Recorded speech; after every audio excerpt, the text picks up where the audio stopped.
This is the Ultrarunning History Podcast. I'm your host, Davy Crockett. Thanks for coming. This is episode 42. In this episode, I will tell the story of the races around the world on foot, including Romanian legend Dumitru Dan. First over there with a spotlight shining on it is my beloved treadmill. Get on the treadmill and run.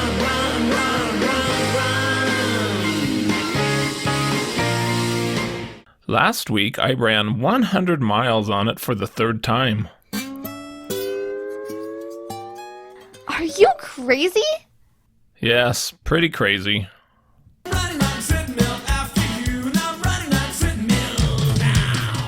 This time I reached 100 miles in a personal record of 17 hours, 15 minutes.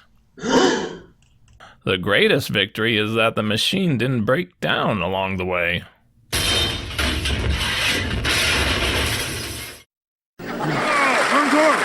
Encore! He's a credit to his race. What race is that? The 100-yard dash. And now, friends, commercial time. What's better to receive at Christmas, and even better to give? An appliance that does something for you every day of the year. Like a toaster, an iron, Or a radio. name it, you'll find it here. We're headquarters for appliances. We can help you bring good cheer. We now return to your regular programming. Now to the story of the around-the-world races on foot. During the early 1900s, nearly every around-the-world-on-foot walker mentioned a wager as their motivation for making the attempt, similar to Jules Verne's Phileas Fogg's wager in his 1872 fictional novel, Around the World in 80 Days. Beginning around 1904, a new twist appeared. Some of the globetrotters claimed that they were part of a race or competition with others to be the first to circle the globe on foot within a certain period. Such a competitive event created a stir of interest when walkers came into town. Wow, it sounded like a modern-day Amazing Race reality show. One common thread involving these race claims was that they were organized by the Touring Club de France. Did this organization really get involved in pedestrian races? One participant in such a race was a famous Romanian globetrotter, Dumitru Dan. Numerous articles about him in recent years claim that he was the first person to walk around the world, and he is considered a Romanian hero. Was he truly a participant of a race, and did he really walk 63,000 miles around the world as he claimed? The Touring Club de France was established in 1890 as a French social club devoted to travel. It was founded by cyclists and grew to more than 50,000 members by 1900 when the club was also promoting automobilism. The club published a journal about places of interest in Europe and the conditions of the roads. It spent millions of dollars on improving roads and putting up road signs. It also offered many annual prizes to encourage planting and the preservation of trees. Organizing races was not part of their mission. In January 1905, F. Consigny of Paris, France, arrived in Philadelphia, Pennsylvania, claimed to be leading a 5-year foot race around the world that started in Paris in 1899. He said that the race was organized by the Touring Club of France, with 14 starters. Consigny declared that he was 2,000 miles ahead of the second-place competitor, who was somewhere in Austria. Their route was said to be an unorganized zigzag route in Europe. He said that he had taken a ship from Liverpool to Philadelphia and was on his way to San Francisco and then to South America for a first-place prize of $5,800. That was the only time Consigny was found in a newspaper article. He was an obvious fraud, but because the article about him was republished in other newspapers, the idea of a globe-trotting foot race sponsored by the Touring Club of France was established in the minds of readers, ready to be copied by others. Gustave Laurent, a French sailor, showed up at St. Louis, Missouri in November 1904. He also claimed that the Touring Club of France had organized a walking competition and he was trying to win a prize of 10,000 francs. He needed to cross 5 continents on foot, penniless, within 5 years. His race started in Marseille, France, in 1902. He claimed that he was arrested and thrown into prison in Russia because they thought he was a Japanese spy. This was an assertion that would be copied by later globetrotters. He carried a scrapbook of letters from officials of countries he visited and was going to set up shop at the 1904 St. Louis World's Fair. Checking his pace from appearances in newspaper articles, he walked from Washington, D.C. to St. Louis, Missouri, a distance of 1,000 miles in only 6 days. The only walking he really did was between train cars. It was all a fraud. He spent the spring of 1905 obviously riding trains, zigzagging through the Midwest, and then reaching Grand Junction, Colorado in July 1905. The paper wrote, "Globetrotting is becoming too much like a business for the general public to take a lively interest in individuals who are doing that stunt. If there has been one through here in the last 12 years, there has been a dozen, all with the same old hackneyed tale of making a wager, etc., etc." He made record speed to Salt Lake City and admitted to the newspaper that he freely also rode on freight trains and did so between Grand Junction and Salt Lake City. Why did anyone pay attention to him? On October 31st, 1905, while riding a southbound freight train between Redding and Red Bluff, California, Laurent was shot and killed during a holdup by hobos.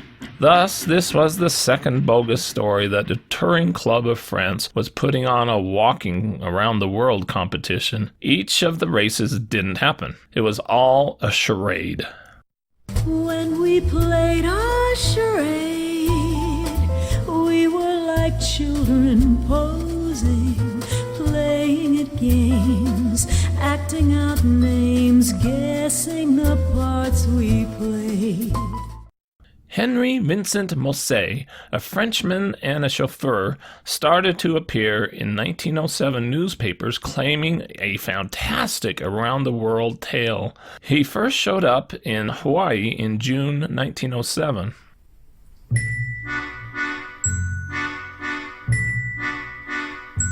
Mosse declared that he was involved in an amazing race involving the Touring Club of France. He said that in 1904, the Touring Club of France and the Sportsman Club of London jointly offered a prize of 50,000 francs in a walking race around the world. The alleged race began simultaneously at Lyon, France, and London.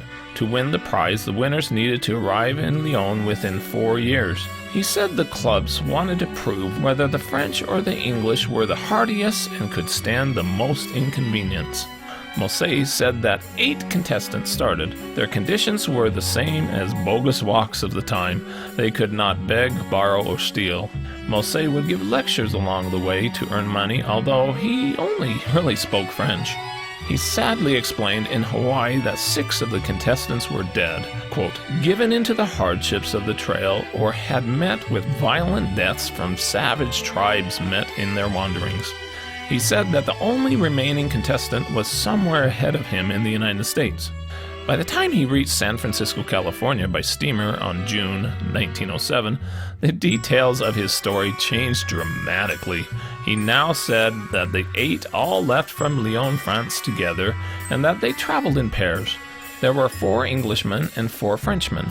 "We all left Lyon on June 14th, 1904. 2 of the men went by way of America, 2 by the Australian route, 2 went at once into Africa. My traveling companion and myself started across Europe." Mosse's fantastic story now stated that the lone remaining Englishman was currently in India. Mosse has learned that 6 of his contestants have died. 3 passed away in Australia from sickness. 2 were reported killed by robbers in Ethiopia, cutting their heads off. Another one died in Constantinople and 1 in China. The surviving Englishman, George Mosse, is considered out of the race. Mosse said, My companion died in Constantinople.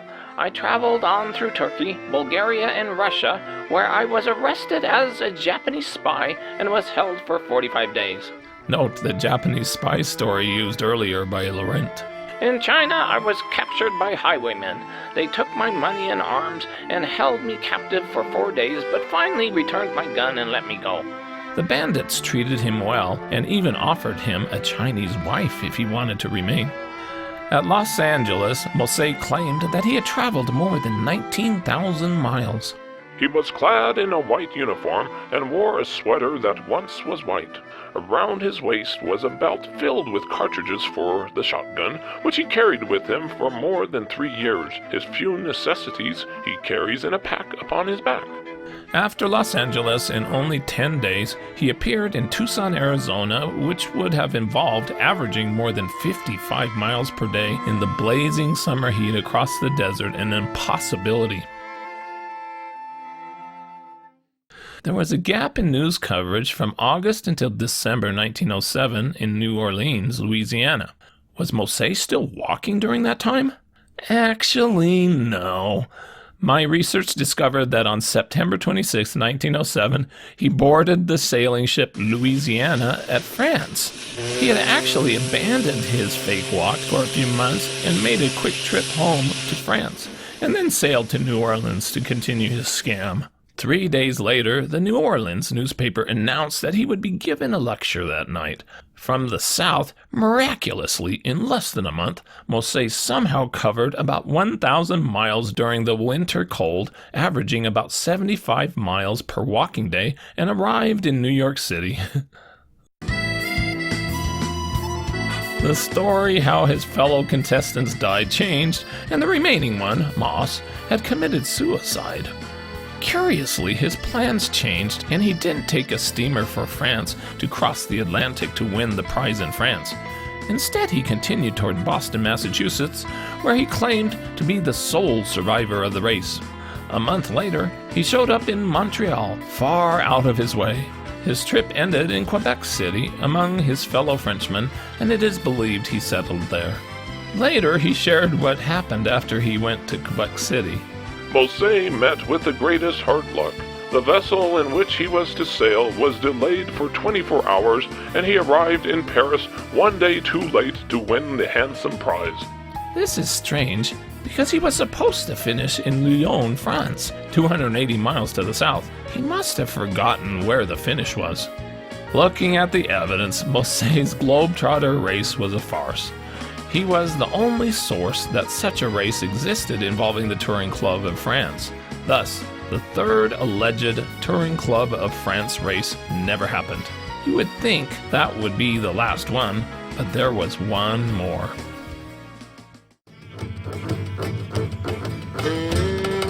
Dumitru Dan was from Mosse, Romania, and eventually became a recognized hero of his city. Some believe he was the first person to walk around the globe, and in 1978 he was listed in the Guinness Book of World Records. Decades after his walk, a reporter tape-recorded an interview with Dan, and he gave a detailed story of his historic walk. Most biographers for him have believed everything he stated in his lectures and the interview without doing any fact-checking. Dimitru Dan claimed that in 1908, the Touring Club of France announced a 6-year around-the-world on foot race with a prize of a staggering 100,000 francs. Like the previous Touring Club claims, no evidence has been found that such a race was actually organized by the club. Dumitru Dan likely copied this race idea involving the Touring Club from the other globetrotters before him. It was a creative reason to globetrot around the world. He later changed this story while in America. He claimed that the participants were to leave from the capital city of their home country, getting their itinerary approved ahead of time, and support themselves along the way. He said that there were more than 200 people who entered and started. Many French, English, German, Italian, Spanish, American amateurs came from different countries, of which 196 foreigners were admitted and 4 Romanians, 200 persons in all. But curiously, news of such a significant international race hasn't been found in any newspapers at a time when they were filled with other globetrotting news. If there were really such an international event with 200 walkers, it would have received intense press coverage similar to the 1928-29 Bunyan Derbies across America, which had runners from many countries. But for this around-the-world race, there was silence in the press. In reality, the Touring Club of France didn't care about pedestrianism. They were all about bicycling and automobile touring at the time. As the story was told by Dan, he and 3 other Romanians were students in Paris. They decided that they should take up the challenge. The others were Paul Parvu, George Negrinou, and Alexandru Pascu. The 4 returned to Romania to get ready for their journey. They came up with the idea to perform along the way and learned Romanian folk songs and dances to earn money along the way. Dan's story of his travels began 2 years later on April 1st, 1910. The 4 began their journey from Bucharest, Romania, in the rain. His claimed route would not be on a path circling the globe. It would be a route north to south, east to west in various continents and countries around the world. They each carried a pack that weighed about 18 pounds and were accompanied by a dog. At Vienna, Austria, they put on their first performances. They went through Germany and at the Denmark border were initially arrested as spies but soon released. They went through the Scandinavian countries and then entered Russia, arriving at Moscow at the end of July 1910. Checking their mileage at this point, it was about 3,700 miles in 4 months. That was a very tough 31 miles per day if they took no days off. This is another red flag of concern for legitimacy of his story. After another 3 months and 2,000 miles, they were in Persia, Iran. Dan said from Moscow to Tehran, they ate tea, eggs, bread, and walked a minimum of 10 hours a day. They next headed into present-day Iraq to Baghdad. The Arabs could not understand why they were walking instead of riding camels. In vain we did explain the purpose of our walk. They nodded and they pitied us, believing us to be sick, poor, or greedy. They went on to Jerusalem and then to Egypt and saw the pyramids. So far we had a hard road. The tropical heat was burning our face, and at our feet the sand was burning. At small intervals there came a large storm of sand that closed our way, and in other places surrounded us by the belt. Water was lacking everywhere, and our supplies were running out. Dan claimed that they walked south through eastern Africa, then across Madagascar, and then 2,100 more kilometers in Australia. While traveling on ships, they walked a minimum of 10 hours per day and used early pedometers to track their kilometers. They claimed that the contest rules demanded walking on ships. Checking their mileage and pace again, during the first half of 1911, their walking route was more than 8,000 miles, averaging about an impossible 100 kilometers on each of their walking days, across the hot sands of the desert, through the thick jungles of Africa, and in the primitive outback of Australia. This sadly invalidates their walking claims for those months in 1911. It just wasn't possible, no matter how hard you want to believe it. If they truly walked in the countries as Dan claimed, they would have had to skip thousands of miles of walking. From Australia, they did a little walking in New Zealand, and then traveled as tourists, taking steamers in places like Java and Singapore. In India, they only walked for 62 days. There, sadly, Pascu accidentally overdosed on opium and died on July 17, 1911. The remaining 3 sailed to South Africa. Dan claimed that they walked up the west coast of Africa, another totally impossible 7,000 miles in 5 months, for more than 17,000 miles of walking in 1911. Analysis shows this did not happen. Assuming they actually did visit these African countries, travel was not by foot. It was just too far to be humanly possible in that very rugged, slow, and primitive area. In January 1912, Dan claimed that they arrived by ship in South America in Rio de Janeiro, Brazil, where they observed twisted streets, dirty markets, and ruined houses. They had great success putting on their folk dance shows in Rio and also gave lectures. He next claimed to do an impossible walk through the rugged and very sparsely settled South America along a route of more than 10,000 miles in just a few months. In those years, it was impossible to walk those countries and across those high mountains, waterless plains, and thick jungles in just a few months. It would have taken multiple years. Their claim just didn't happen. You must accept the fact that they were not walking these distances. If they truly were in South America, they were traveling by other means. Casting more doubt that Dan walked through South America is this fact. In that February, a Dumitru Dan from Romania was recorded as being on the ship President Grant that sailed from Hamburg, Germany to New York City during the time when Dan claimed to be in South America. After South America, Dan claimed that they steamed to San Francisco, California, and then steamed across the Pacific for 27 days to Japan, then to Hong Kong and into China. While crossing a narrow mountain pass in the mountains in China, Nagrinyu fell off a cliff into a creek, breaking bones and incurring serious internal injuries. The other two pulled him back up, and he was carried to a nearby village. He died the next day in a hospital. The remaining two went 1,000 miles to Vladivostok, Russia, and then claimed to go another impossible remote 6,000 miles to spend the winter of 1912-1913 in eastern Siberia, experiencing temperatures down to -30 Fahrenheit. Dan then claimed that they walked over the Bering Strait in the spring, where they came upon a Dutch ship in the ice just as they were running out of food. They stayed a few days and replenished their supplies. They then continued to walk to Alaska. This story and all these miles in that short a time frame was fantastically impossible. Crossing the Bering Strait on foot is extremely difficult and would have to be carried out in the winter, not the spring. There is a strong current flowing north through the strait, which usually creates large channels of open water, making it a very slow journey. Dan's timeline was impossibly fast. Modern attempts to cross the strait have ended with helicopter rescues on the ice. Dan claimed that they then walked more than 1,600 miles in the snow across the very primitive Alaska wilderness. Many times we were attacked by Eskimos, throwing stones and pieces of ice at us.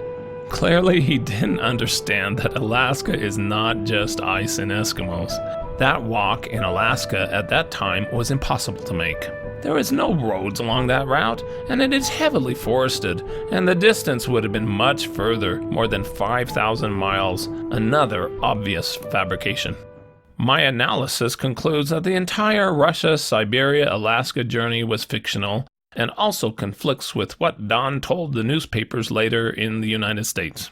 In 1914, Dan arrived in Vancouver, Canada. Evidence of his presence in Vancouver appeared in the Vancouver newspaper on June 1914. About Dan, it was written, "He styles himself the globe-trotting Romanian artist-dancer." There was no mention that Parvu was with him, and it is believed that Dan was alone. To the newspapers, Dan clarified what actually took place in 1912 to 1913, during the time when he was supposed to be in Russia and Alaska.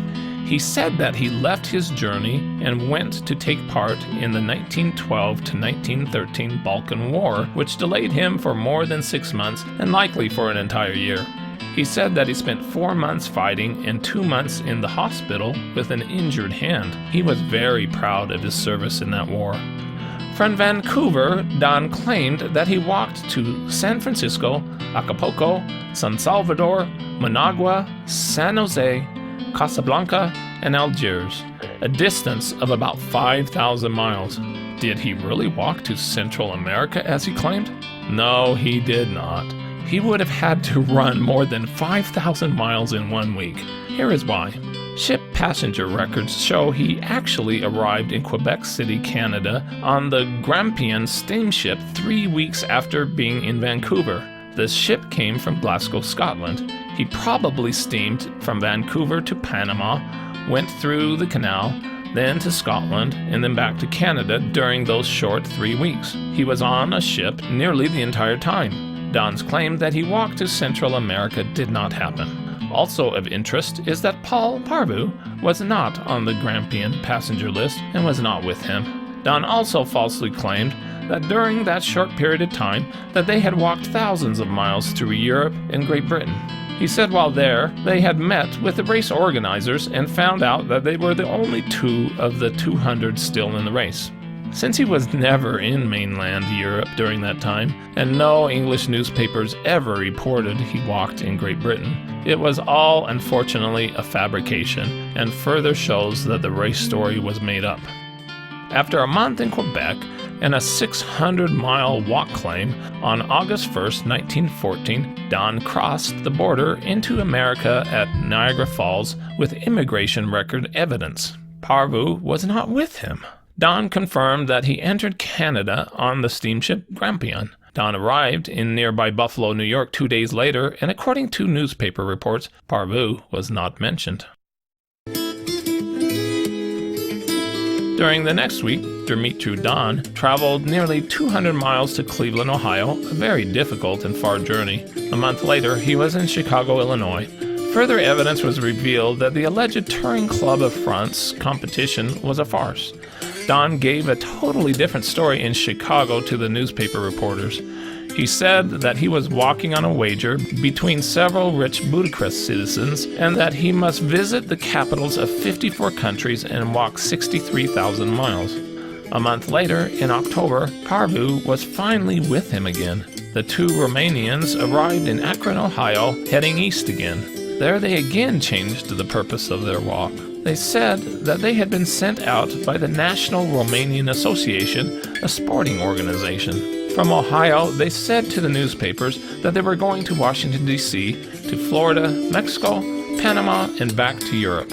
Why would they head back to Mexico and Panama if they had already been there, as Dan claimed in later years? Only 3 weeks after being in Washington, D.C., they were seen about 1,000 miles away in Florida, an impossible, unbelievable journey on foot, averaging about 48 miles per day without days off. And Dan later said Parvu was severely injured and could barely walk. It was not possible. At Jacksonville, Florida, Parvu quit the journey, but Dan continued on. Parvu's injured legs developed gangrene. Both his legs were amputated and he died. No evidence was found about Parvu's death. Dan arrived alone in Tampa, Florida, clad in the costume usual to his country and covered with medals of all description. He said the reason for his walk was for a scientific purpose, not a contest, and he made a living selling postcards of himself. On January 18, 1915, Dan arrived in Havana, Cuba. Hundreds of people were waiting for me. Many sportsmen and journalists would follow me through the stay. From there, he went on to Haiti, Jamaica, Puerto Rico, Barbados, and Venezuela, where he met with the president. On 1915, Dan sailed from Cuba, arriving the next day in Puerto Rico. He appeared on the passenger list and told them his profession was globetrotter. Dan sailed to Lisbon, Portugal. At Madrid, Spain, he said to the newspaper reporters that he had walked 96,000 kilometers. He would give that same figure the next year, so apparently he stopped his walk soon after arriving back in Europe. He also told the Madrid newspaper that when he was on ships, that he walked on deck the same number of miles as the ship traveled, which of course was impossible because the steamships traveled up to 17 miles per hour around the clock. Dan said that he reached Romania on March 29, 1916, just 2 days before the 6-year deadline, but said that he still needed 4,000 more kilometers. He stopped because of World War I. He served for Romania during the war and received a medal for his service. In 1923, Dan claimed that the Touring Club of France established a remaining itinerary for him to finish his walk. On July 20th, 1923, he said that he reached France, received the prize of 100,000 francs, and was given the title of World Champion. He declared that he crossed 5 continents, over 3 oceans, through 76 countries, in more than 1,500 cities, and wore out 497 pair of shoes. Let's examine the likelihood that Dan walked 60,000 miles between 1910 and 1916. We know that he took about a year off for the Balkan War. He told the newspaper that. Thus, 60,000 miles in 5 years is 12,000 miles per year, 1,000 miles per month, and 33 miles every single day without any days off. Obviously, he took many days off, so that average would have to be much higher. No runner in the modern era has been known to legitimately log more than 10,000 miles in a year. With Dan's claim, he would have to do more than 12,000 miles a year for 5 years. Dan's 63,000 miles, or 100,000 kilometers of walking did not happen. How much did he actually walk? We wish we knew. In 1978, the Guinness record said that Dumitru Dan was, quote, the only man of 200 entrants to succeed in walking 100,000 kilometers in a contest organized by the Touring Club of France. There is no way for the Guinness people to validate the claim at that time. They just trusted the story that was submitted to them. Dimitru Dan never became a rich man. He went on to work in social insurance, gave thousands of lectures in schools, and was a geography teacher. Dan's daughter reported that he died poor at the age of 90 in 1979. Dan didn't leave much behind about his adventure. His daughter only had a handful of photos from his journey. She was sorry that the world had forgotten him. În 1910, buzoianul Dumitru Dan împreună But as blogs and news stories about him started to appear after 2010, he became a national hero. In 2017, a new impressive grave monument was created to honor him. No firm evidence has been found that the Touring Club of France was ever involved in competitions to walk around the world. Dumitru Dan was not the first person to walk around the world. Konstantin Ringarten of Latvia likely was the first in 1898. Dan didn't circle the globe on foot, nor did he walk 63,000 miles along the routes he claimed. But he indeed appeared to travel widely. Based on the newspaper stories found, there is a possibility that Dan actually only truly walked during 1914 and 1915, and then he later embellished his experience. Nearly all the globetrotters of that time embellished and overstated their accomplishments. Ultrarunning historian Andy Milroy added, quote, starting off with unrealistic, naive expectations, the participants gradually compromise, take shortcuts, which is edited from the accounts and possibly from their memories. They often believe what they are saying is true. They become part of their fictionalized narrative. Dimitru Dan lived an otherwise honorable life as a teacher. We will never know the amount of legitimate walking he accomplished. When we played our charade, we were like children posing, playing at games, acting out names, guessing the parts we play.